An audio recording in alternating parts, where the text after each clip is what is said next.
السلام علیکم۔ آج کی بریکنگ نیوز خبر اور کرکٹ کے حوالے سے ناظرین، اگر آپ ہمارے چینل پر نئے ہیں تو پہلے ہمارے چینل کو سبسکرائب کریں اور بیل کا بٹن میں گھنٹی کے نشان کو دبانا نہ بھولئے گا تاکہ آنے والی تمام ویڈیو آپ تک آسانی پہنچ سکے۔ ناظرین چلتے ہیں خبر کی طرف۔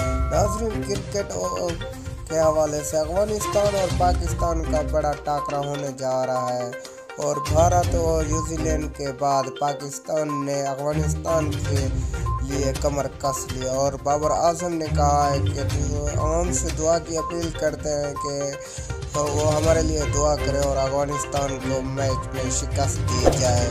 اور بھارت اور نیوزی لینڈ کی بھی نظر اب پاکستان اور افغانستان کی کرکٹ پہ پڑی ہوئی ہے۔ ناظرین، یہ کرکٹ زبردست ہونے جا رہی ہے کیونکہ پوری دنیا کی دیکھتے رہے عظمیٰ ٹی وی۔